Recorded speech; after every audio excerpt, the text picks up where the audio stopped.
जय हिंद। मैं हूं Apoorv Mishra, all India rank 23rd in the UPSC CAPF exam 2019। इस वीडियो में हम basics of UPSC CAPF exam discuss करेंगे, जिसके लिए हम वीडियो को 3 पार्ट्स में डिवाइड करेंगे। पहला, what is CAPF, second, what is assistant commandant, and third, regarding the process of UPSC for selecting the assistant commandants for into the CAPF. तो पहले पार्ट पे आते हैं, व्हाट इज सीएपीएफ। सीएपीएफ, जैसा कि आप सब जानते हैं, stands for central arm police forces. अब आर्मी का काम अलग है, पुलिस को हम जानते हैं, इसका काम भी अलग है। So where does CAPF fit in? देखिए, आर्मी को यूजुअली हम वॉर टाइम में डिप्लॉय करते हैं, रेयरली हम डिप्लॉय करते हैं in peace time affairs due to various international conventions. Police का काम है local law and order situation को संभालना। जब भी सिचुएशन इसके बियॉन्ड जाती है, so they are not that equipped और trained to handle those. For example terrorist attacks या राइट्स या फिर नेचुरल कैलामिटीज। इन सभी एक्सेप्शनल सिचुएशंस में you see central forces, that is the central arm police forces working on the ground.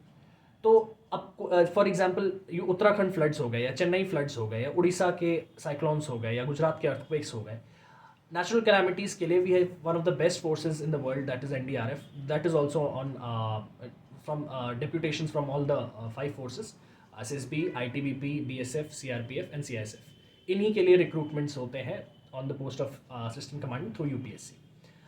इसके अलावा they form the first line of defence. कोई भी ऐसा प्रॉब्लम हुआ, सो कोई भी आपदा आती है देश पे, तो ये हमेशा तत्पर रहते हैं। नेचुरल कैलामिटीज़ फॉर एग्जांपल, या राइट्स हो गए, और इससे लेके up to the last line of defence, that is the NSG, that is also CAPF.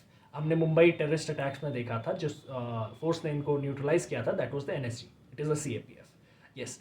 तो अब सीएपीएफ में 5 फोर्सेज हैं जिनसे डायरेक्ट रिक्रूटमेंट होता है, और कुछ हैं जो डेप्यूटेशन बेसिस पे चलती हैं, जैसे NSG commandos, SPG commandos, cobra commandos, rapid action force, NDRF. तो these are the umbrella of these are under the umbrella of CAPFs and they come directly under Ministry of Home Affairs.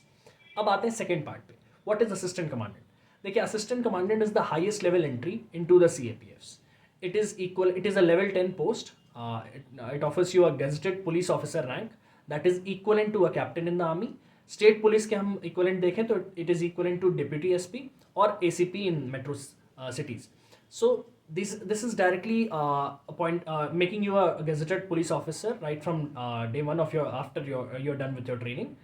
And आप धीमे धीमे from assistant commandant you go to DC, and धीमे धीमे करते करते आप DG level तक जा सकते हैं, डीआईजी, आईजी, उसके बाद ADG and director general of police, that is equivalent to the general of the Indian army.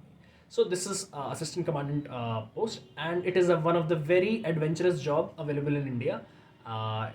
Of course, you get the pride to wear the uniform as well as serve the nation with so much adventure happening every day in your in the course of your job.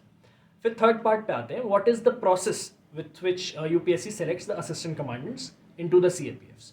देखिए, ये exam नहीं है, ये एक process है.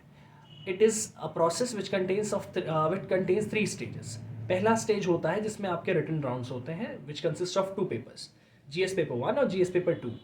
ध्यान रहे, first paper is out and objective paper.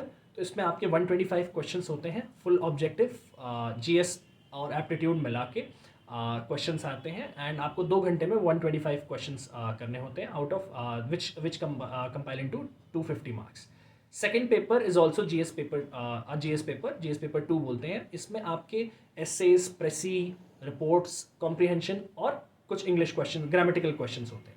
Sometimes कुछ बच्चे हैं जो इसको मिसअंडरस्टैंड करके इंग्लिश पेपर बोलते हैं, but this is not English, this is a test. Of course English will be और comprehension skills will be tested, but आपकी जीएस के अंडरस्टैंडिंग के बेसिस पे जो एस्से टॉपिक्स होते हैं, जो रिपोर्ट्स होती हैं, जो फॉर एंड अगेंस्ट आपको लिखना होता है, those are all requiring a lot of in depth knowledge of what is happening in the world, the current affairs. तो इसकी अंडरस्टैंडिंग, जीएस की अंडरस्टैंडिंग आपकी प्राइम हो जाती है for second paper, both the papers in fact. तो GS paper 1, GS paper 2 के combined scores के हिसाब से अगर आप कट ऑफ क्वालिफाई करते हैं, पहली बात जीएस पेपर 1 अगर आपका क्लियर हुआ तभी आपका पेपर 2 चेक होगा, और इन दोनों की कट ऑफ अगर आपकी क्लियर हुई, then you are through to the next round, that is the PET and MST stage. PET में आपके that is physical examination test. इसमें आपके 4 इवेंट्स होते हैं, 100 metre, 400 metre, long jump and short put. आपको स्पेसिफाइड टाइम पीरियड या आपको metres distance में आपको ये कवर करने होते हैं, and if you are through, ये क्वालिफाइंग स्टेज है, तो आप क्वालिफाई करते हैं मेडिकल्स के लिए. मेडिकल में भी अगर आप क्लियर हो गए, तब you are qualifying for the interview. तो फर्स्ट स्टेज में आपके मार्क्स इन्वॉल्व हुए, सेकंड में आपका क्वालिफिकेशन है, एंड थर्ड क्वालिफाइंग स्टेज है। और क्वालिफाई करने के बाद आप क्वालिफाई होते हो for the UPSC interview. That is a dream for many students. आप यूपीएससी आपको बुलाती है to have an interview in UPSC Bhavan and you get to face the panel of UPSC.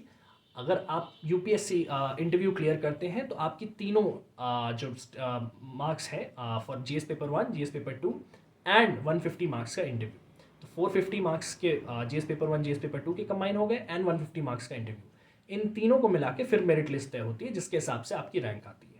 So once you are through to all three stages, you get a rank and finally you get called for the training and एक साल की 52 weeks की training होती है। उसके बाद आप you join as with 3 stars on your shoulder and a uniform of whichever force you are getting as per your preferences as well as the rank. And right from day one, you are getting exposed to a lot of adventure and you get a chance to serve your wonderland. So I wish you all the best. अभी इसके forms बाहर forms notification is out. I think the last that is 5 मई, तो अभी काफ़ी time है। आप लोग भरिए इस फॉर्म को और I wish you all the best. Hope the best people get to clear it and become assistant commandant one day. जय हिंद, थैंक यू।